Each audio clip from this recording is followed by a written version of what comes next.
hit, kick, and I don't know, he trying to kill.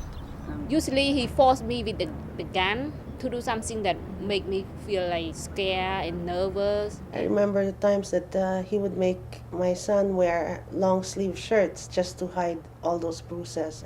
I try to talk to his family. It's like, you here, you grown up, you married, you got to deal with this. No cars, no English, so that I can leave him. In the late 1960s and early 70s, the women's liberation movement claimed that the violence that goes on in people's homes is a matter of public concern. This set the stage for what became known as the battered women's movement. Hotlines and crisis centers began forming throughout the nation, providing a context for battered women to speak out and seek help. It was in this climate of collective action that a Filipina by the name of Nilda Remonti stepped forward. You don't need an Asian rape hotline, they said. But what if I were raped and spoke no English and had no family around? Where do I go? Who would help me? Embattled. That's how I always felt. At war on several fronts, with law enforcement, with funding sources, even with myself. Hardest of all was war with the API communities. Drop the word rape from your hotline's name, they said, after I opened in Los Angeles the first 24-hour rape service in the United States for APIs. I smiled shyly at them each time and thought, hell no. Over the next 30 years, CPAF's courageous beginnings would grow, over time, from the first API hotline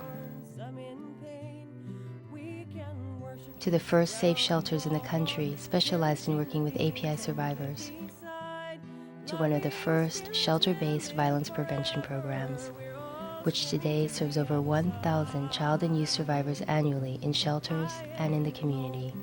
CPAF's community program works to raise awareness about domestic violence and rape through performance, media, community workshops, college campus events, high school presentations, and most recently a series of public service announcements which are airing on primetime Asian television. By embracing new voices and new ideas, sharing its legacy with new generations, CPAF is working to create stronger, wiser communities that are able to live, love, and relate nonviolently.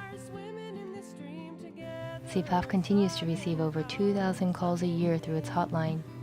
Incidents of domestic violence and rape continue to challenge our communities. And yet, as in CPAF's own personal story from the very first and only API hotline in the country, to now an expanding community intervention and prevention program, over time, little by little, information, support, and resources maintained day after day, year after year, have the power to grow into a broad network of safety and hope, encouraging community, renewal, and change. I'm really, really happy now because like a second life to start at shelter.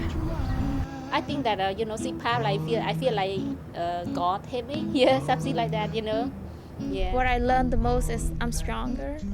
Nobody at all have the right to hurt anybody.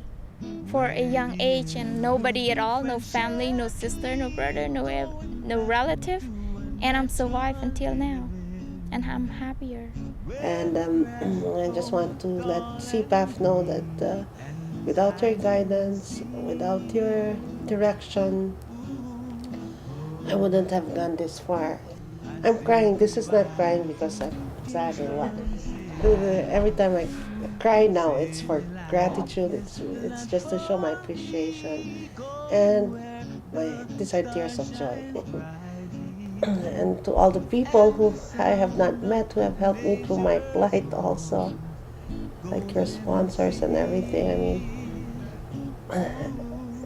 they have the biggest hearts in the world, because I wouldn't have done it alone. So Thank you. One referral, 1 hour of volunteering, one effort to learn a little more about the issue, one donation is an act of change. Join CPAF in its 30-year legacy of voices rising to end gender violence.